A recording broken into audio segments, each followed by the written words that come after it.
Assalamualaikum warahmatullahi wabarakatuh. Kami dari kelompok 12 akan mempresentasikan tentang hak asasi manusia. Dalam presentasi ini akan Anda jumpai 4 pokok bahasan. Dan saya di sini akan mempresentasikan mengenai poin yang pertama. Sebelum saya mempresentasikan poin yang pertama, kita bahas dulu mengenai pengertian hak asasi manusia. Hak asasi manusia adalah sebuah konsep hukum dan normatif yang menyatakan bahwa manusia memiliki hak yang melekat pada dirinya karena ia adalah seorang manusia. Hak asasi manusia berlaku kapan saja, di mana saja, dan kepada siapa saja, sehingga sifatnya universal. Hak asasi manusia pada prinsipnya tidak dapat dicabut atau tetap. Hak dan kewajiban anak. Hak adalah segala sesuatu yang harus ditetapkan oleh setiap orang yang telah ada sejak lahir, bahkan sebelum lahir. Hak merupakan sesuatu yang mutlak menjadi milik seseorang dan penggunaannya terkandung dalam diri sendiri. Kewajiban adalah sesuatu yang wajib dilaksanakan seorang dengan penuh rasa tanggung jawab. Hak yang harus didapatkan seorang anak adalah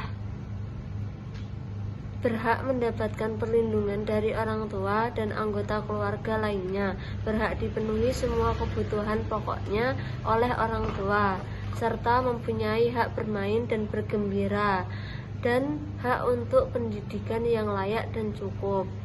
Contoh-contoh hak anak dalam keluarga, misalnya hak mendapatkan kasih sayang, dan hak anak di sekolah adalah memperoleh ilmu pengetahuan dari guru. Yang ketiga, hak anak di masyarakat, misalnya berhak untuk mendapatkan perlindungan hukum. Yang selanjutnya adalah kewajiban. Kewajiban yang harus dipenuhi seorang anak kepada orang tuanya adalah membantu orang tua. Itu adalah kewajiban anak yang paling utama. Selain sebagai kewajiban, membantu orang tua juga menjadi wujud bukti dan kasih sayang terhadap kedua orang tua. Contoh-contohnya, yang pertama, kewajiban anak dalam keluarga, misalnya membantu orang tua, membersihkan rumah, membersihkan halaman rumah, dan lain-lain. Yang kedua, kewajiban anak di sekolah, misalnya mematuhi tata tertib di sekolah, menghormati guru. Dan ketiga, kewajiban anak di masyarakat, misalnya wajib menghargai pendapat orang lain. Hak dan kewajiban anggota masyarakat. Contoh hak dalam kehidupan masyarakat. Yang pertama, berhak hidup nyaman dan aman dari segala bentuk gangguan, misalnya dengan diadakan ronda. Yang kedua, berhak menggunakan berbagai fasilitas umum, misalnya taman dan lain-lain. Yang ketiga, berhak mendapat kesempatan untuk mengemukakan pendapat, misalnya dalam rapat RT. Yang keempat, berhak mendapatkan akses pelayanan yang baik, misalnya pembuatan KTP. Contoh kewajiban dalam kehidupan masyarakat. Yang pertama, wajib menjaga keamanan serta ketertiban umum, misalnya wajib menggunakan helm atau sabuk pengaman saat berkendara. Yang kedua, wajib menaati peraturan yang berlaku, misalnya tidak membuang sampah sembarangan serta tidak membuang sampah di selokan atau sungai. Yang ketiga, wajib menghormati orang di lingkungan sekitar, misalnya menghormati tetangga kita yang berbeda agama. Yang keempat, wajib membayar iuran pemakaian listrik setiap bulannya, dan masih banyak lagi. Yang kedua, instrumen hak asasi manusia nasional dan internasional. Instrumen hak asasi manusia adalah alat yang digunakan untuk melindungi dan menegakkan hak asasi manusia. Instrumen nasional Undang-Undang Dasar 1945 beserta amendemennya, TAP MPR nomor 17/MPR 1998, Undang-Undang nomor 39 tahun 1999 tentang hak asasi manusia, Undang-Undang nomor 26 tahun 2000 tentang pengadilan hak asasi manusia, Undang-Undang nomor 40 tahun 2008 tentang penghapusan diskriminasi ras dan etnis, Undang-Undang nomor 7 tahun 2012 tentang penghapusan diskriminasi ras dan etnis, Undang-Undang nomor 7 tahun 2012 tentang penghapusan diskriminasi ras dan etnis, Undang-Undang nomor 7 tahun 2012 tentang penghapusan diskriminasi ras dan etnis, Undang-Undang nomor 7 tahun 2012 tentang penanganan konflik sosial, peraturan perundang-undangan nasional lainnya yang terkait. Instrumen internasional, Piagam PBB 1945, Deklarasi Universal HAM 1948, Kovenan Internasional tentang Hak Sipil dan Politik, Kovenan Internasional tentang Hak Ekonomi, Sosial dan Budaya, instrumen hak asasi manusia internasional lainnya. Yaitu proses pemajuan, penghormatan, dan perlindungan hak asasi manusia.